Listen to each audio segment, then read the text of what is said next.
Now let us consider the work done in lifting a body above the surface of the earth.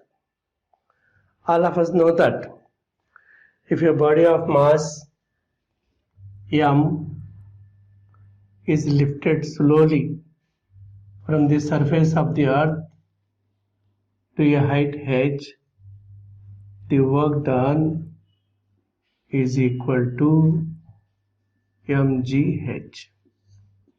This formula is valid for values of h which are very small when compared to the radius of the earth.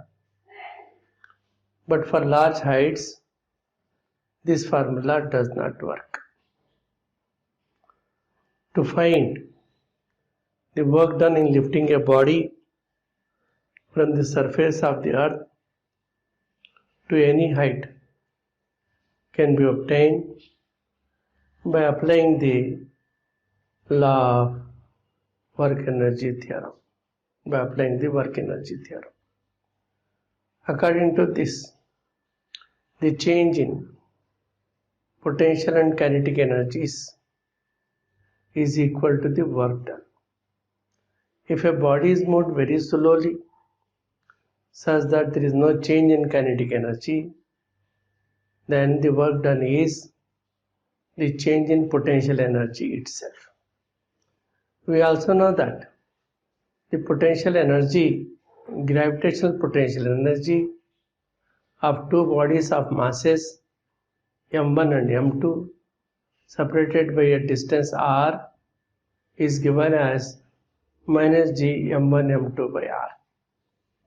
If we consider one of the bodies as the earth, another body, a small body of mass m, present on the surface of the earth. Suppose the mass of the earth is m and the radius of the earth is r. If you have got a small body of mass m present on the surface of the earth, suppose this point is A, or this position is A, then the potential energy of this body at position A is given as minus g m by r. We know that gm by r square is equal to g, or gm is equal to gr square. If you substitute here gr square, one r will get cancelled, it will become minus mgr.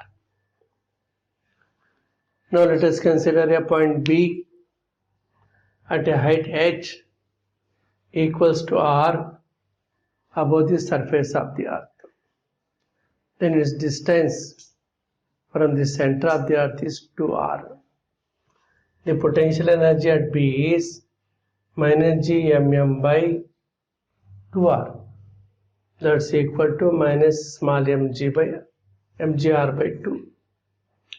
Let us consider a point C which is at a height 2r from the surface of the earth, or at a distance 3r from the center of the earth.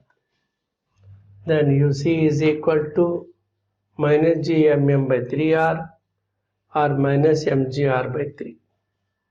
Let us consider in general some point x at a height h above the surface of the earth. Then the potential energy at x is equal to minus g mm by r plus h, or minus mgr square by r plus h.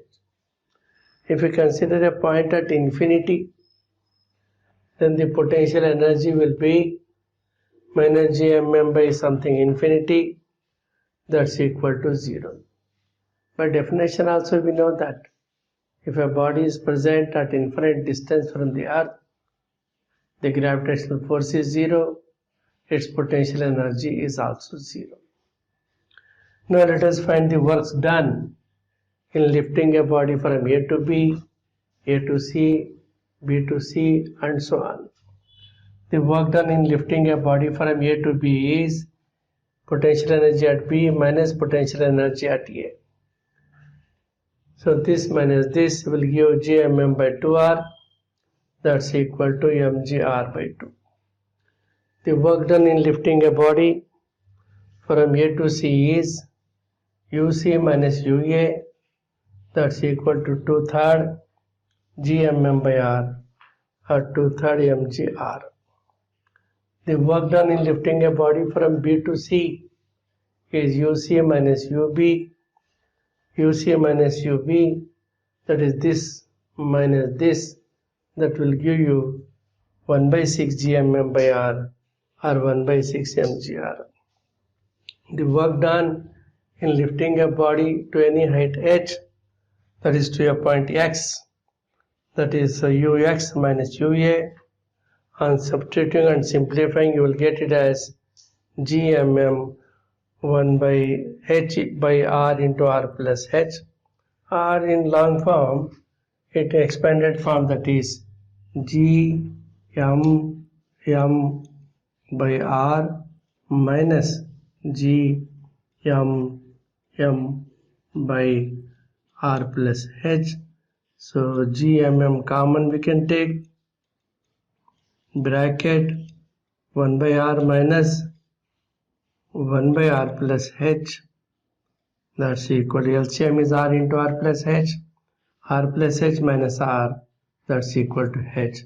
So we get it as gmm into h by r into r plus h.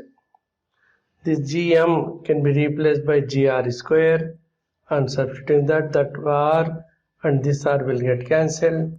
So we have got mgrh by r plus h. This, if you want, we can also write it as, we can divide numerator and denominator by r. We get it as mgh by r is 1 plus h by r. Or we can divide the numerator and denominator by h. Then we get it as mgr by 1 plus r by h. Why I am writing this? Sometimes you may be asked to know, find the work done in lifting a body from the surface of the earth to a height nr. So here in the place of h you can write nr, here it is nr, here it is nr by r means n, so you will get it as mgnr by 1 plus n. The work done in lifting a body from the surface of the earth to a height nr is equal to mgnr divided by 1 plus n.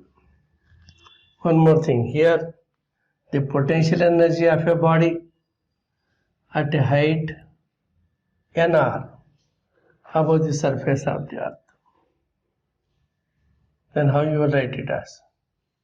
Potential energy is, in the place of h you can write nr, or you can take common, then you will get it as mgr, or you will get cancelled,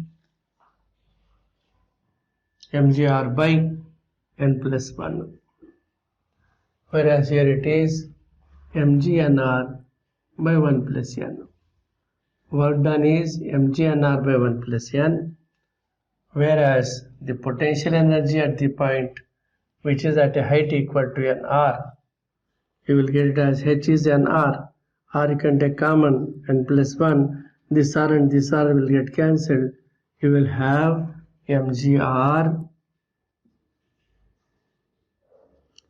minus mgr by n plus 1. This is potential energy.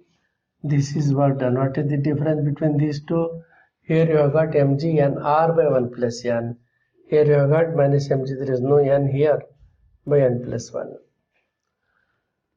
Now if you want to take a body to infinity, then what is the work done? Work done is equal to u infinity minus ua.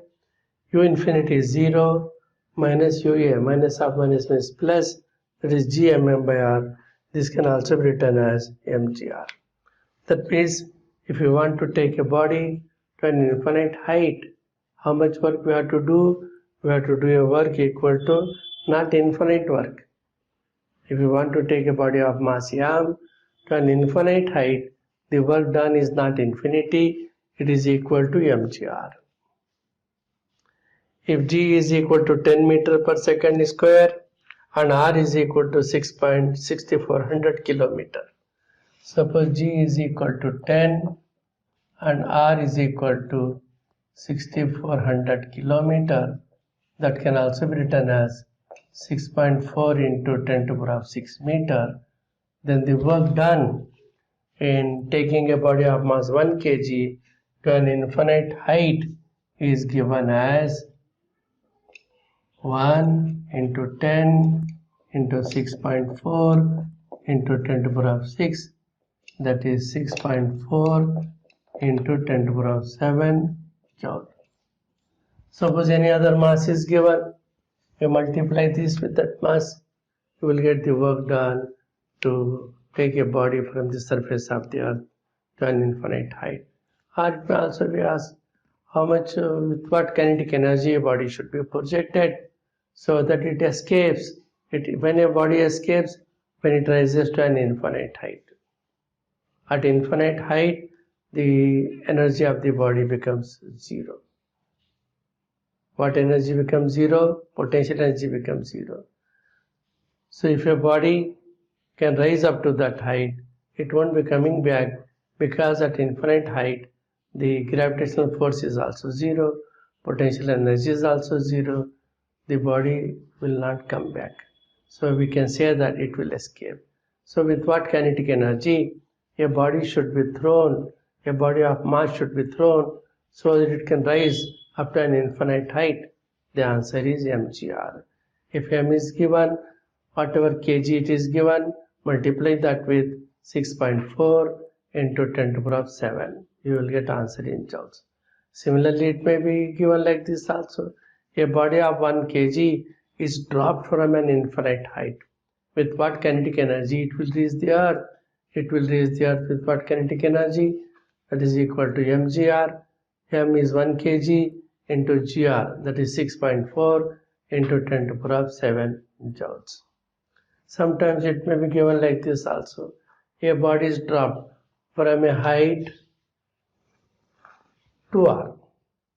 What will be its kinetic energy when it has come back by a distance r, or when it is at a height r from the surface of the earth?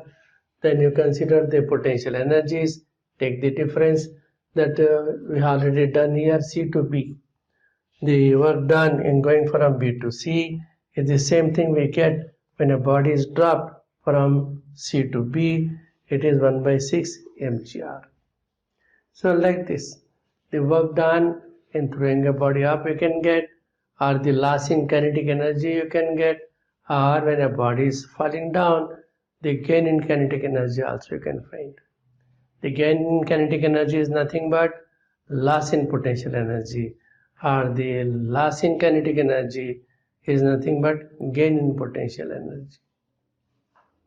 I hope it is clear to you. Now we want to find the velocity with which a body should be projected so that it can rise to an infinite height. To rise to an infinite height, the work done should be equal to gmm by r. So the kinetic energy must be equal to this much. So half mv square, half mv square is equal to gmm by r. You can cancel a small m. So v square is equal to 2 gm by r, or v is equal to under root 2 gm by r. This velocity with which a body should be projected so that it can escape from the gravitational pull of the earth, so that it can rise to an infinite height, is called escape velocity. So the escape velocity is defined as the minimum velocity with which a body should be projected so that it can rise to an infinite height, so that it cannot come back to the earth. If you project a body with a velocity less than this, there is every possibility that it will come back. If you project a body with a velocity greater than this escape velocity, then it won't be coming back. At the same time, we can say that at an infinite distance, the velocity of the body won't be zero. It will be having some value for the velocity. One more thing here. If the total energy, potential plus kinetic energy of a body is negative, it cannot escape. That is, if you project a body with a velocity less than the escape velocity, the potential and kinetic total of potential and kinetic energy will be negative. The body will rise to a certain height. After that, it will come back. If you project a body with a velocity equal to the escape velocity, the sum of the potential and kinetic energy will be zero, and the body will just escape from the gravitational pull of the earth. If you project a body with a velocity greater than the escape velocity, then the sum of the potential and kinetic energies of the bodies is positive. Now here the body not only escapes, but in the interstellar space it will have some velocity of its own. How much velocity it will have, we'll consider it after some time.